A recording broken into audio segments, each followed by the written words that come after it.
vraiment la personne qui a inventé ces petites choses qui s'appellent les mochis. Je les bénis sur toute leur génération qui arrive.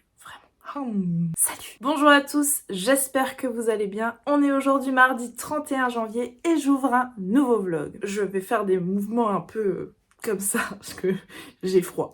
Il y a des jours comme ça, tu sais, où t'arrives pas à te réchauffer et c'est un jour comme ça aujourd'hui. J'ai vraiment froid, j'arrive pas à me réchauffer. Il fait gris, il fait moche. Vraiment, cette météo, c'est plus possible, j'en ai ras-le-bol. Vivement le printemps. Les fans de l'automne et de l'hiver, détendez-vous. Alors, j'ai quelques petites choses à vous dire. La première chose, on va parler lecture évidemment et je vais vous parler de ma lecture en cours. Je vais vous parler juste de ce que je lis. J'ai donc attaqué Train d'enfer pour Ange Rouge de Franck Tillier avec mon très beau marque-page. Qui n'est pas au début d'un chapitre, voilà, j'ai dû bugger hier soir.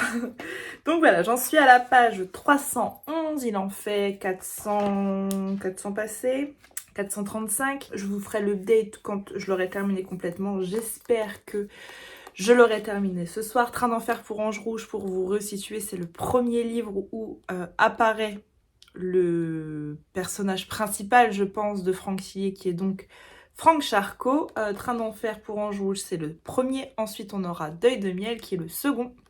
Et ensuite, on le retrouvera dans le Syndrome E, où pour la première fois, il va enquêter avec Lucienne Bell, qui est l'enquêtrice phare de Franck Tillier, qui elle était déjà apparue précédemment dans La Chambre des Morts et le deuxième, La Mémoire fantôme. Voilà, donc j'ai déjà lu les deux Lucienne Bell, je vais lire les deux Charcot pour attaquer la suite, le Syndrome E, etc.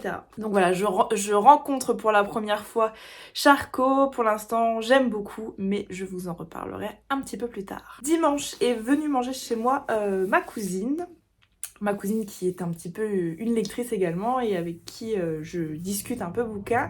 Et je suis tellement contente de mon colis de la semaine dernière de Mémoire de la forêt, le tome 2 de Michael Brun-Arnaud, que je lui montre mon colis, je lui montre mon livre, mon tote bag, mon illustration, en disant que j'étais trop contente de l'avoir reçu et je lui dis il faut que j'aille me chercher le tome 1. Là, j'ai plus aucune excuse en fait pour aller me le prendre. Et cet après-midi, j'ai un livreur qui passe et qui m'apporte Mémoire de la forêt, le tome 1 de Michael Brun-Arnaud. Donc ma cousine m'a fait un chouette colis et je suis trop contente parce que j'ai fait tout à l'heure ma pile à lire pour le mois de février et que malgré qu'il n'était pas dans ma pile à lire, je l'avais mis. Donc j'avais bien l'intention d'aller me le chercher pour le lire ce mois-ci et je suis trop contente de l'avoir reçu. Je te remercie énormément Jennifer parce que je sais que tu vas passer par là. En fait, je ne sais pas comment ça se fait que j'ai toujours pas acheté ce livre en fait. Je comprends pas parce que vraiment il est le numéro 1 de my wishlist quoi. Et voilà, ce roman jeunesse illustré que j'ai trop hâte de découvrir. Dans la forêt de Belle-Écorce, au creux du chêne où Archibald de Renard tient sa librairie, chaque animal qui le souhaite peut déposer le livre qu'il a écrit et espérer qu'il soit un jour acheté. Depuis que ses souvenirs le fuient, Ferdinand Taupe cherche désespérément à retrouver l'ouvrage qu'il a écrit pour compiler ses mémoires, afin de se rappeler les choses qu'il a faites et les gens qu'il a aimés.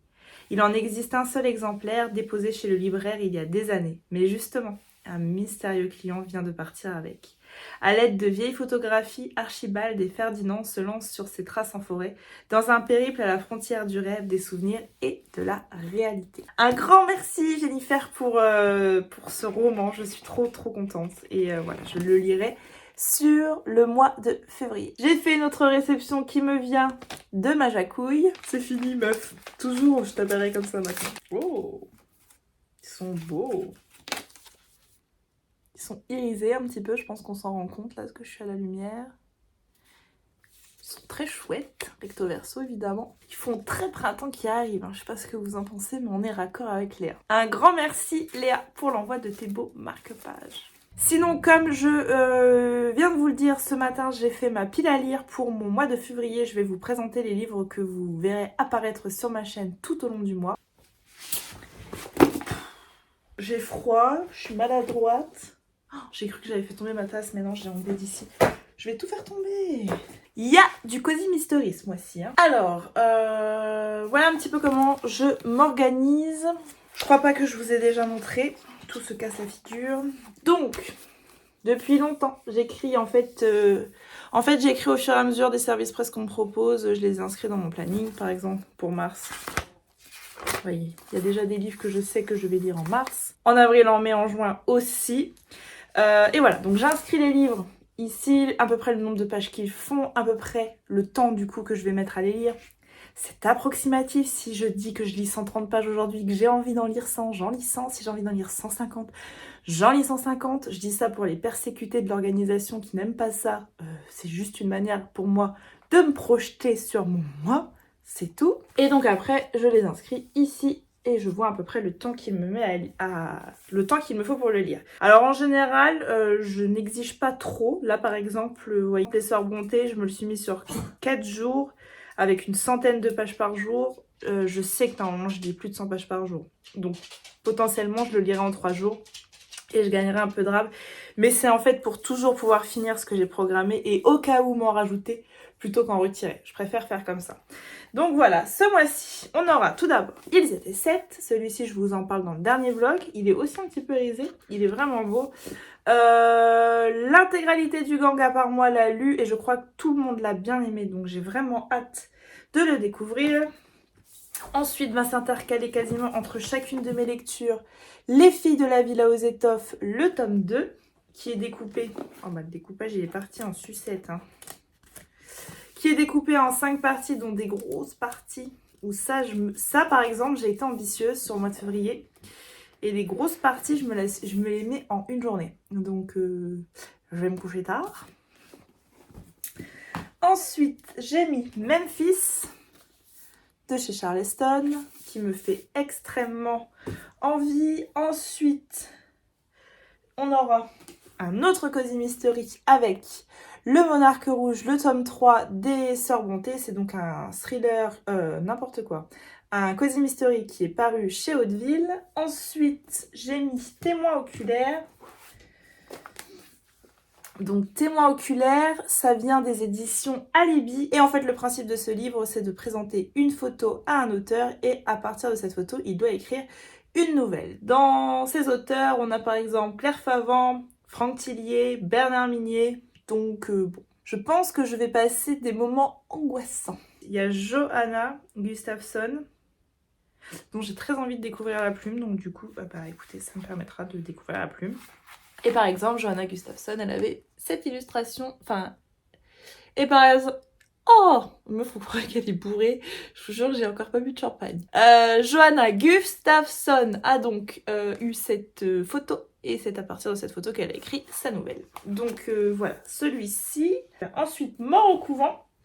Un autre Cozy Mystery qui là est paru aux éditions Presse de la Cité et qui est écrit d'après une femme qui a vraiment existé au Mexique et on est au XVIIe siècle dans celui-là et on est dans un couvent. Donc il a vraiment titillé ma curiosité quand je l'ai vu dans les services presse chez Presse de la Cité.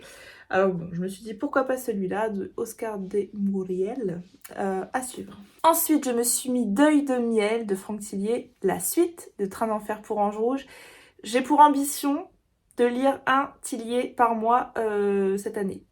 Est-ce que je respecterai ça? Je crois pas. Mais ça serait bien. Mais je sais d'avance que je vais pas y arriver. Mais je me dis qu'il faut que je le fasse. Donc voilà, celui-ci. Et pour finir, Mémoire de la forêt, donc le tome 1. Du coup, je me l'étais mis en toute fin de mois celui-ci pour me dire faut que tu aies le temps d'aller te le chercher. Il n'est pas impossible qu'il switch avec un autre. Vraiment pas impossible que je le lise plus vite que prévu. Et tout à la fin du mois, je me suis mis le dernier Sommeil de l'ours que j'ai demandé au catalogue Charleston.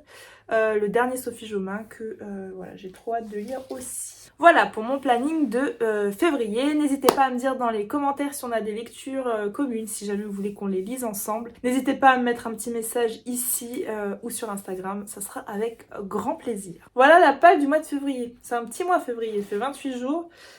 Je vous dis tout à l'heure que je me mets pas de pression, mais là je crois quand même que j'étais un peu ambitieuse. On verra bien. Voilà, c'est tout ce que j'avais à vous dire pour aujourd'hui et je vous reprends plus tard. Je vous reprends, on est jeudi et je vous reprends parce que j'ai plusieurs petites choses à vous dire. La première chose que j'ai à vous dire me tient vraiment à cœur parce que je vais vous parler de quelque chose dont je crois n'avoir jamais parlé ici sur ma chaîne. Cette partie de la vidéo est en collaboration avec Librinova et je les remercie pour leur confiance. Librinova, c'est qui? C'est quoi? Librinova, c'est une plateforme qui va te permettre d'écrire ton livre et de le publier. Parce qu'ils ont tout un panel d'offres et de services qui vont te permettre de te lancer plus sereinement dans cette grande aventure qui est d'écrire un livre et de le faire publier, pour discuter assez régulièrement avec tout un tas de gens de l'édition, que ce soit des éditeurs, éditrices, community managers, des responsables marketing.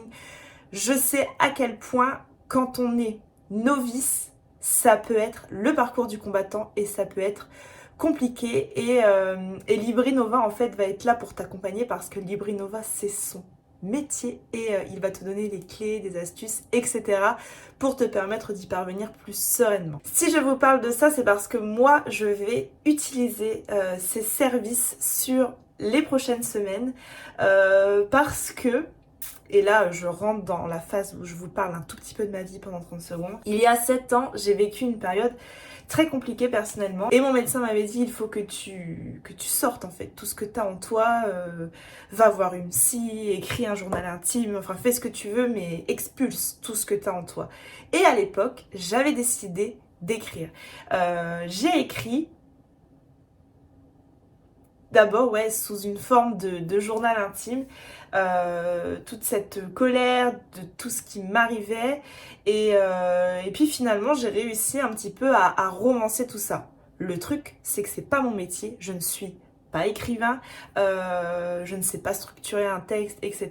Et donc tout ce que j'ai écrit, c'est assez brouillon en fait. Et je me dis qu'aujourd'hui, grâce à Librinova, je vais pouvoir reprendre ce texte que j'ai écrit il y a maintenant des années et peut-être pouvoir le retravailler pour peut-être que ce soit un roman qui ne reste pas à dormir toute sa vie dans mon ordinateur. Si toi aussi, tu souhaites accéder à tous ces services que propose Librinova, dont je vais te parler un petit peu plus en détail après. Librinova me propose un code promo que je te mets juste ici, qui est donc Chacha20 et qui te permettra de bénéficier de 20 € à partir de 75 € d'achat. Je te remets évidemment ce code promo ainsi que le lien directement dans la description de cette vidéo. Un des premiers services que propose Librinova sur sa plateforme, c'est une masterclass de 6 heures répartie en 17 vidéos qui sont réalisées par des professionnels et qui vont tout simplement te donner les premières clés,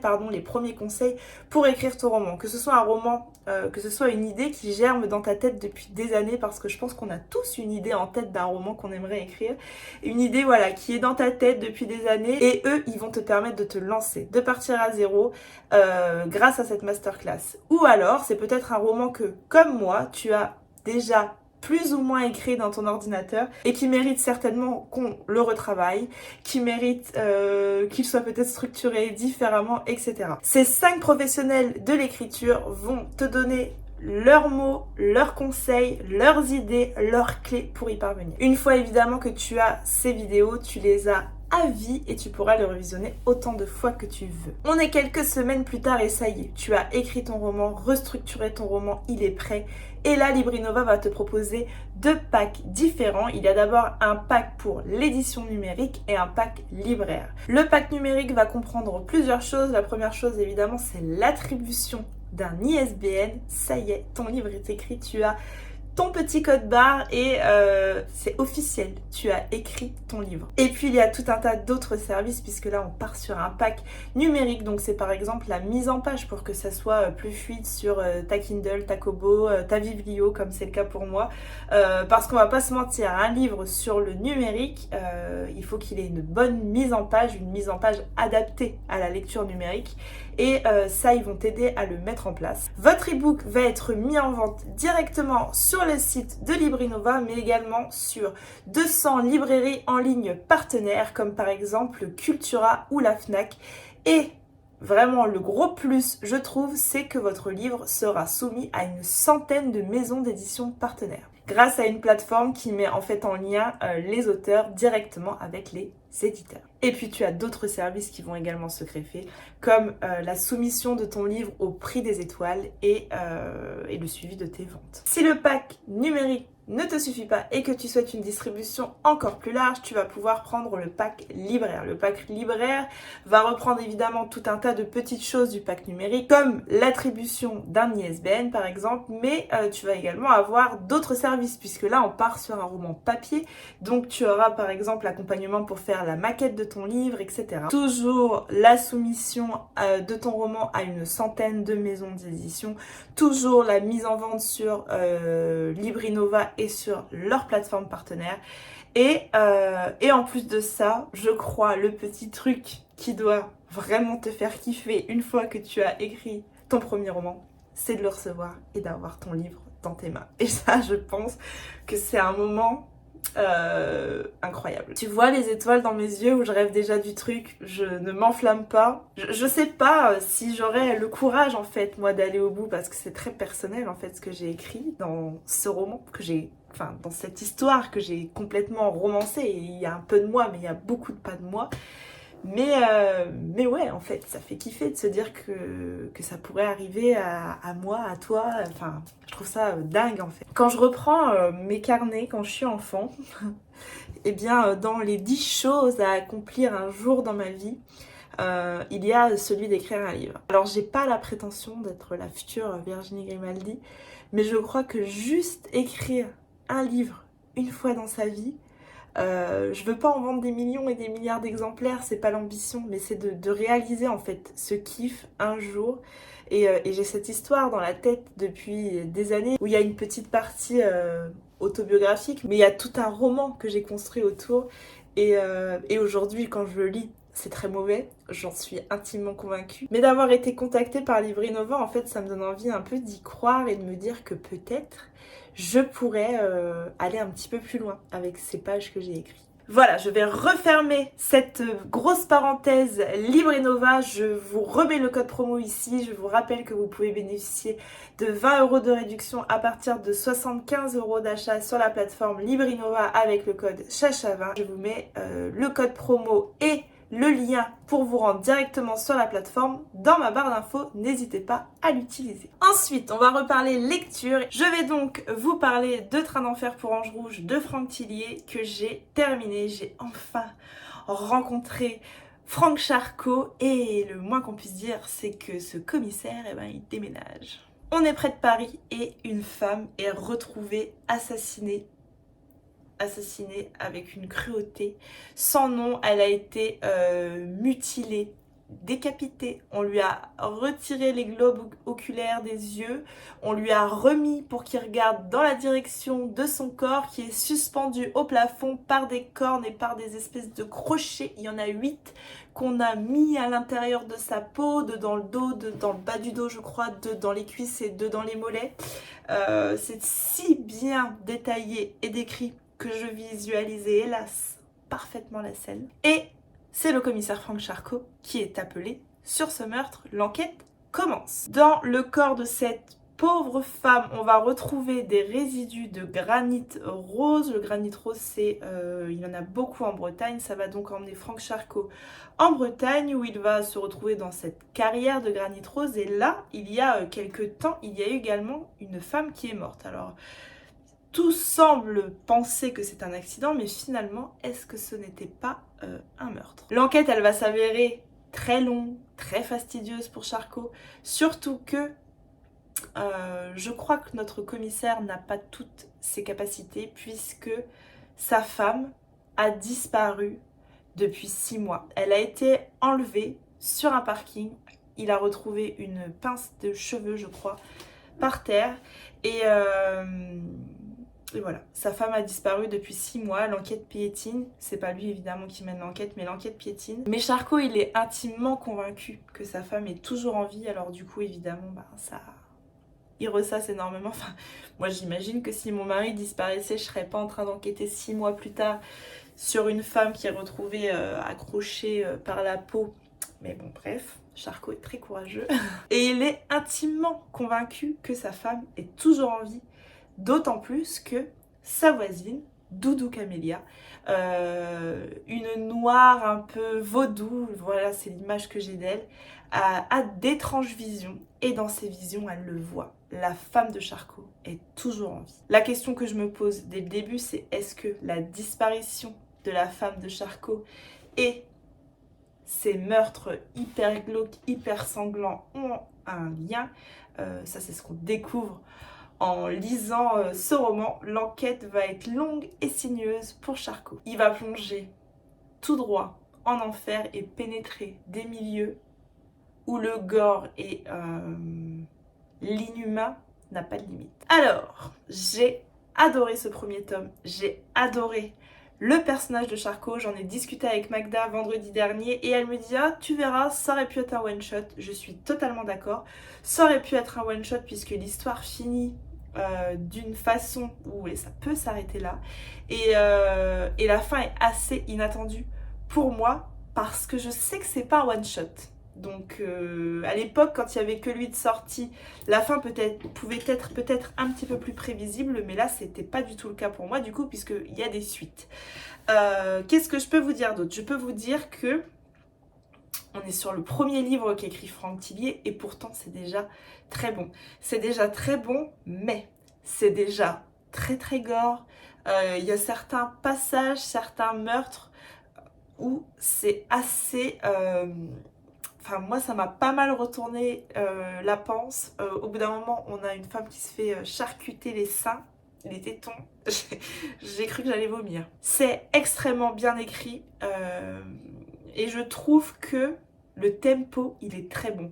C'est-à-dire que ça démarre très fort avec cette scène vraiment dégueu et puis on retombe un peu dans la pression où on enquête et on va avoir la pression qui remonte et souvent la pression qui monte très très fort puisque vraiment on est sur une traque, on est sur un chassé-croisé entre le meurtrier et Charcot et vraiment ces moments où ils sont si près l'un de l'autre, ça me fait monter en pression. Tu te dis, il va mourir, c'est pas possible, il va mourir. Il se met dans le pétrin un nombre incalculable de fois.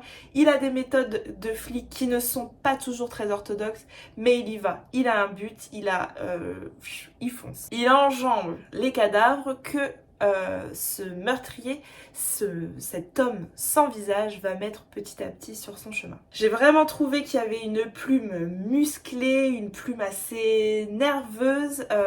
J'ai trouvé l'ambiance extrêmement malsaine, mais extrêmement réussie.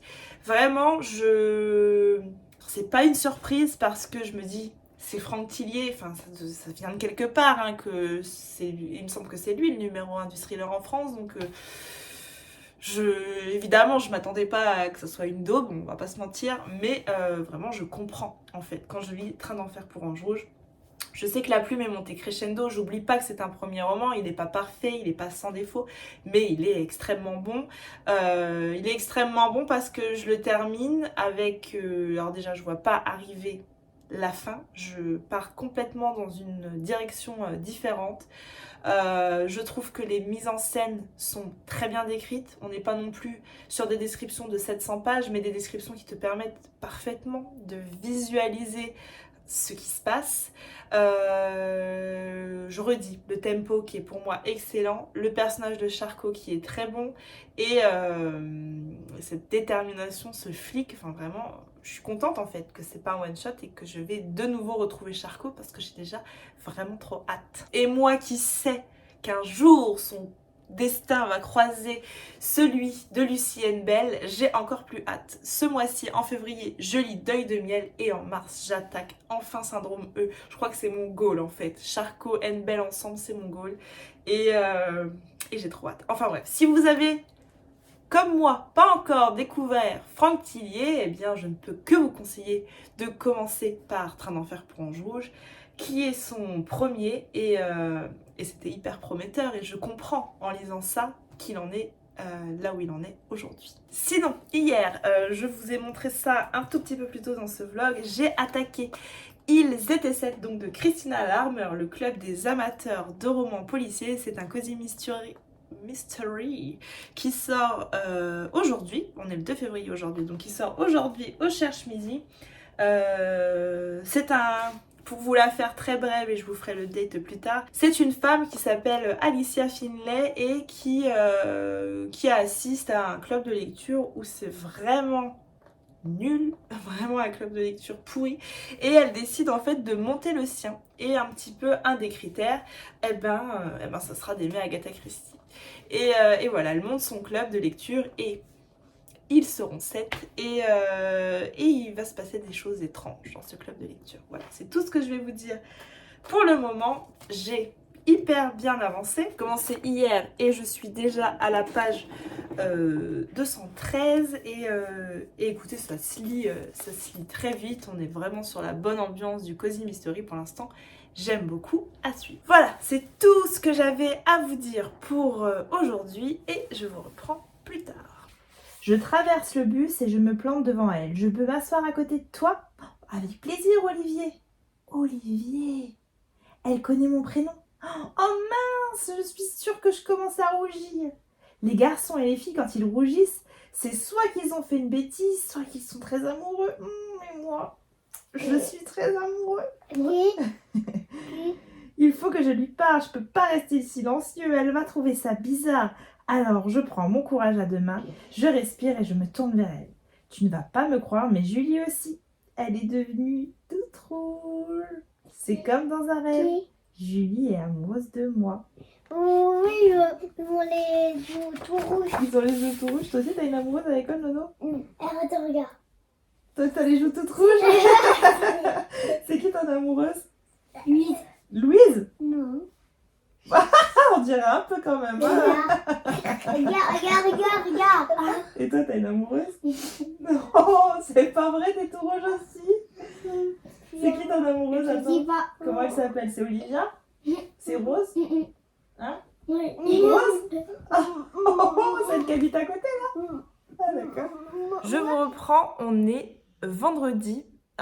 Et si j'avais ouvert cette vidéo il y a 10 minutes, j'aurais commencé ma vidéo en vous disant je m'excuse parce que je suis encore habillée en cracra, je suis allée au sport tout à l'heure et je n'ai encore pas pris ma douche, etc. Et je viens de tomber sur un TikTok de Colline. Je pense que Colline, on la présente plus, c'est une des plus grandes youtubeuses pour moi, influenceuse on va dire. Et Colline dit que il faut qu'on arrête, en fait, de s'excuser sur notre apparence, de s'excuser quand on n'est pas maquillé, de s'excuser quand on est en jogging, de s'excuser quand on a les cheveux gras. Et elle a raison. Et du coup, je commence ma vidéo en vous disant qu'on est vendredi et c'est tout. Je vous reprends pour vous parler de la lecture que j'ai terminée, que j'ai dévorée. Ils étaient 7 de Christina Larmer, donc le nouveau Cozy Mystery qui vient de paraître au Cherche Midi, c'est le club amateur des romans policiers. Dans ce tout nouveau Cozy Mystery, on va suivre Alicia. Alicia, c'est une jeune femme qui vit avec sa sœur Lynette et Alicia, le roman commence à aller dans un club de lecture dans lequel elle se fait plutôt chier. Et Alicia, elle aime bien boire un petit verre de vin, etc. Et voilà, ça va pas du tout avec ce club de lecture auquel elle doit...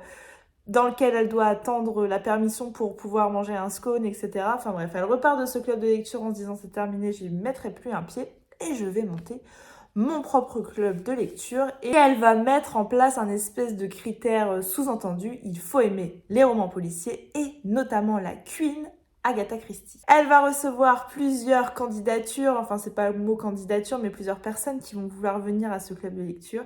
On va avoir un panel de personnages plutôt hétéroclites. On va avoir une femme qui s'appelle Claire qui tient une boutique de vintage. Claire, je la vois comme celle qui est pas habillée comme les autres, un petit peu exubérante, qui est fiancée depuis 4 ans. C'est bizarre d'être fiancée depuis 4 ans, mais écoutez, elle a l'air de le vivre bien. Ensuite, nous avons Lynette, sa sœur. Nous avons un docteur qui est plutôt timide, introverti. On a également une femme qui s'appelle Barbara, qui est une desperate housewife un petit peu. On a Missy, je crois qu'elle s'appelle, j'ai un doute, l'excentrique un peu du groupe, que moi je visualise comme un petit peu comme Enid dans la famille Addams, enfin le mercredi qui vient de sortir sur Netflix. Et on a un dernier personnage qui s'appelle Jerry, qui est un homme un petit peu plus exubérant également. Est-ce que j'ai dit tout le monde? Alicia, celle qui monte le club, Lynette, sa sœur, Jerry, Missy, Barbara, le docteur et Claire. Oui, j'ai dit tout le monde. Donc voilà, ils sont 7, ils se réunissent pour leur premier club de lecture. Ils décident de parler des vacances d'Hercule Poirot pour commencer. La première réunion, évidemment, se passe chez Alicia. On est dimanche. Et on sait, en fait, qu'il va se passer quelque chose, qu'il y a des membres de cette équipe qui est pas tout à fait net, on le sait. On le sait avec la 4e, il va se passer quelque chose, c'est un Cozy Mystery et on sait que ça va se passer au sein de ce club de lecture. Donc je guette. À cette première réunion, je guette un peu tout le monde, j'ai des soupçons qui commencent à arriver, etc. Et entre la première et la deuxième réunion, il y a Missy qui se fait renverser par une voiture. Un accident un petit peu bizarre, bref, a lieu la deuxième réunion, qui a lieu chez Barbara. Et là, pareil, je regarde, j'inspecte tout le monde et il se passe déjà des choses un peu bizarres dans cette réunion. Barbara, elle a l'air d'avoir une vie très particulière, son mari, il a l'air d'être vraiment très particulier, etc. Et arrivera la troisième réunion et là, il manquera un des membres à cette réunion qui aura subitement disparu. Voilà, je vous ai un petit peu planté le décor de Ils étaient 7. Alors, qu'est-ce que je peux vous dire j'ai beaucoup aimé, on va passer pas par 1000 chemins. C'était très dangereux pour moi de surfer sur Agatha Christie, puisque Agatha Christie, ça doit être le nom que je vois le plus apparaître dans des romans quand on parle d'un policier. On s'attaque quand même à la queen du genre. Et j'avais peur de plusieurs choses. J'avais peur que ça soit cliché, un peu cucul-à-praline. Ce ne fut pas le cas. J'avais peur également qu'on spoile un peu les œuvres d'Agatha Christie. Ce qui ne fut pas non plus le cas. Et j'en discutais avec ma copine Claire du conte Fleur de Plume et elle me dit, ça donne envie en fait de découvrir les livres d'Agatha Christie. Et c'est exactement ce que je ressens. Moi, des livres d'Agatha Christie, j'en ai pas lu beaucoup. Et voilà, j'ai noté 2-3 livres dans ce cosy où je me suis dit, ouais, il faut que je découvre ces livres-là d'Agatha Christie. Et la fin, je la vois arriver parce que je peux pas trop vous en dire, évidemment, parce que je vais vous mettre sur une piste. Mais j'en ai discuté avec quelqu'un de ça il y a 15 jours et du coup je pars avec ça en tête et je ne me suis pas trompée. Mais je crois que c'est une excellente fin, je crois que c'est une excellente enquête, je crois que c'est un excellent Cozy Mystery. J'ai parfois été un peu, pas embêtée, mais où la traduction, je me disais, c'est pas ouf, mais bon, c'est pas non plus à dire, c'est horrible, c'est illisible. Je me suis fait la réflexion 2-3 fois dans le roman, mais voilà, c'est vraiment tout ce que j'ai à lui reprocher. J'ai beaucoup aimé. Si vous aimez les Cozy Mystery, et Agatha Christie, je pense vraiment qu'il pourra vous plaire parce que je trouve que c'est un bel hommage à Agatha Christie, c'est un bel hommage au livre qu'elle a pu écrire et ça donne envie de découvrir Agatha Christie sans se faire spoiler, contrairement à sa biographie, si jamais vous la lisez, qui là va vous spoiler pas mal de choses. Le prochain tome, ça sera en août 2023. Je suis pas extrêmement fan de la couverture, mais écoutez. À suivre, j'ai hâte de retrouver ce club amateur de romans policiers. Ça me donne presque envie d'ouvrir un club de lecture. Sinon, hier soir, j'avais une sorte de petite réunion avec les éditions Hurlevent pour lesquelles je suis une voix cette année, une lectrice sur le vent. Et voilà, c'était un chouette moment qu'on a partagé ensemble hier. Notre chère Sarah nous a présenté ses vœux et nous a parlé de tout un tas de choses qu'elle souhaitait avec les éditions Hurlevent. Et comme toujours, je soutiens beaucoup cette maison d'édition. Je trouve que les filles ont beaucoup d'ambition et je trouve qu'elles se donnent les moyens d'y parvenir et qu'elles travaillent beaucoup. Et je suis vraiment très très fière d'être une voix Hurlevent, mais ça je voulais déjà dit. Bref, hier la réunion c'était aussi pour ouvrir notre Secret Santa parce qu'à Noël on a fait un Secret Santa. Moi je savais qu'il m'avait envoyé mon colis puisque j'avais le nom de l'expéditeur sur mon colis. Moi par exemple j'avais envoyé un colis à Eline mais j'avais mis l'adresse d'Hurlevent en expéditeur, comme ça elle ne pouvait pas se douter que c'était moi, bref. Et donc c'est Shannon Malka, l'autrice de La Duchesse de Buckingham, qui m'a envoyé mon colis. D'ailleurs, j'ouvre une petite parenthèse, vous pouvez de nouveau commander La Duchesse de Buckingham sur le site des éditions Hurlevent. Alors si jamais vous aviez loupé le coche la fois d'avant, n'hésitez pas. Et dans le colis que m'a envoyé Shannon, j'avais ce roman, Jamais plus, de Colleen Hoover. C'est une new romance, c'est un style que je ne lis quasiment Jamais. La dernière new romance que j'ai lue, ce sont les McCoy et j'ai lu que les 2 premiers tomes puisque à partir du tome 3 et 4, on change au niveau des personnages principaux et j'ai tellement peur d'être déçue que je n'y vais pas.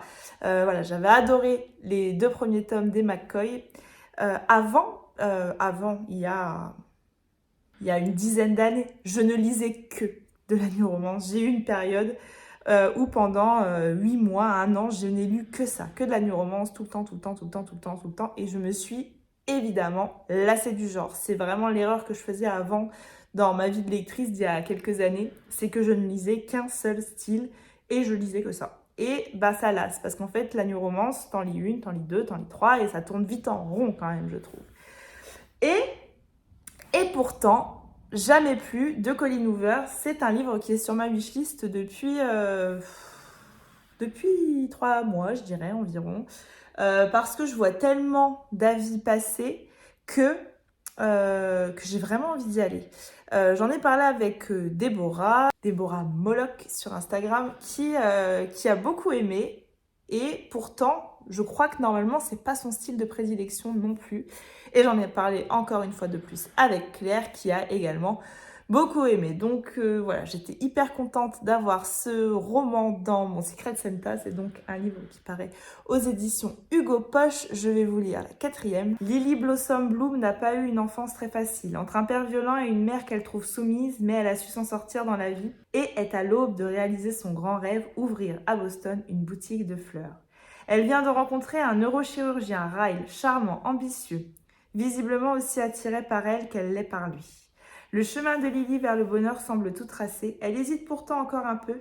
Il n'est pas facile pour elle de se lancer dans une histoire sentimentale avec des parents comme les siens. Choisir cette vie, c'est aussi tirer un trait sur son passé et Atlas, ce jeune homme qui a été son premier amour et qui a profondément marqué son adolescence.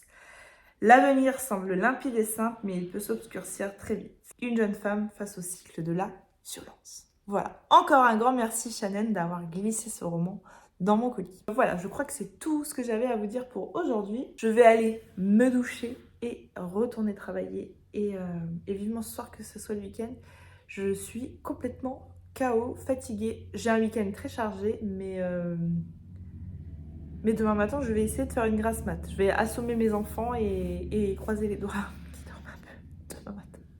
Enfin, je dis ça, mais à chaque fois que je dis demain matin, je fais une grasse mat, à 6h, je suis réveillée. Donc, je vous reprends plus tard. Je vous reprends, on est dimanche et je vous reprends pour venir clôturer ce vlog. J'ai pas grand chose à vous dire depuis la dernière fois que je vous ai pris. J'ai juste attaqué la villa, les filles de la villa aux étoffes de Anne Jacob, qui est donc le tome 2 de cette saga familiale. J'ai lu la première partie, enfin du découpage que j'ai fait sur la lecture commune Instagram. Et je peux vous dire que ça démarre très fort. On quitte une famille de riches industriels à la fin du premier tome. Et là, on la retrouve, c'est la Première Guerre mondiale qui a commencé. Cette famille se trouve en Allemagne, donc cette fois-ci, on est plutôt du côté des Allemands. Et on commence déjà à constater les ravages que peut faire la guerre. Pour vous resituer un tout petit peu le style, si jamais vous connaissez pas du tout la villa aux étoffes, on est sur un style très Downton Abbey avec les maîtres de maison et les domestiques. Et je trouve que ce tome commence en mettant en fait vraiment un pied d'égalité entre les domestiques et les maîtres, puisqu'en fait tout le monde est concerné par la guerre, les domestiques sont appelés à faire la guerre, les maîtres de maison sont également appelés à faire la guerre, et on voit les ravages que ça peut causer au sein d'une famille. Je peux pas trop vous en dire plus parce que je risquerais de spoiler ceux qui n'ont pas lu le tome 1, mais je peux vous dire que je retrouve tous ces personnages que j'aime beaucoup et que pour l'instant pas grand monde n'a changé niveau caractère et voilà, on avait un secret qui était révélé à la fin du premier tome et je commence juste à peine à l'entreapercevoir. Il a été évoqué dans une toute petite phrase où ça s'est mis un petit peu à tousser. Mais voilà, c'est tout ce que je peux vous dire pour le moment au sujet de ça. C'est toujours très compliqué de parler d'un tome 2 parce que j'ai pas du tout envie de vous spoiler le tome 1. J'en reparlerai pas jusqu'à la fin de cette lecture qui va s'étendre sur tout le mois de février. Et je vous ferai un update de ce roman-là à la fin du mois. Je reviens là tout juste de week-end et j'avais embarqué avec moi Memphis de Tara N. Stringfellow. Et ben j'ai pas eu le temps de l'attaquer. Pourtant j'étais dans le thème de mon week-end. On avait un anniversaire ce week-end qui était thème américain. C'était quelque chose. Et voilà, j'avais embarqué Memphis avec moi, mais du coup j'ai pas eu le temps de commencer. Je pensais l'attaquer dans la voiture, mais on a tapé des chansons Disney avec mes enfants, donc j'ai pas lu. Je vais vous lire quand même la 4e de celui-ci. Dans la chaleur étouffante de l'été 1995, après un énième débordement de colère de son père, Johan North trouve refuge avec sa mère et sa jeune sœur dans la majestueuse maison qui a vu les femmes de sa famille grandir. Tapissée de lierre et de chèvrefeuilles où nichent colibris, abeilles et papillons, ce verdoyant havre de paix semble raconter sa propre histoire. En poussant la gigantesque porte de bois, Johan sait qu'elle va découvrir d'innombrables fantômes. Celui de son grand-père, lynché après être devenu le premier inspecteur noir de la ville. Celui de sa grand-mère qui, guidée par une rage incandescente, transforma son salon en lieu de rassemblement du mouvement révolutionnaire noir de Memphis. Et sa propre terreur qui la submerge en même temps que ses souvenirs lorsqu'elle passe le seuil de la véranda. Confrontée aux tragédies des générations qui l'ont précédée dans cette demeure, Johan devine intimement, du haut de ses 10 ans, que la violence n'est jamais loin. C'est le roman qui a cartonné sur la rentrée littéraire de Charleston de janvier. J'en entends que du bien, j'en ai encore entendu parler il y a très peu de temps par Steph de Piketty qui également a beaucoup aimé, donc j'ai vraiment hâte de me plonger dans ce roman-là. Je l'attaquerai ce soir. Il est assez court, il fait 357 pages, donc écoutez, ça devrait aller vite. En 2-3 jours, je devrais l'avoir lu. Et donc celui-ci, évidemment, je vous en parlerai dans le prochain vlog. Voilà, je vais clôturer ce vlog ici. Comme d'habitude, n'hésitez pas à vous abonner à la chaîne si ce n'est pas encore fait, à liker, à commenter, à partager. Moi, en attendant, je vous fais des bisous. Je vous dis à bientôt pour un nouveau vlog. Bye!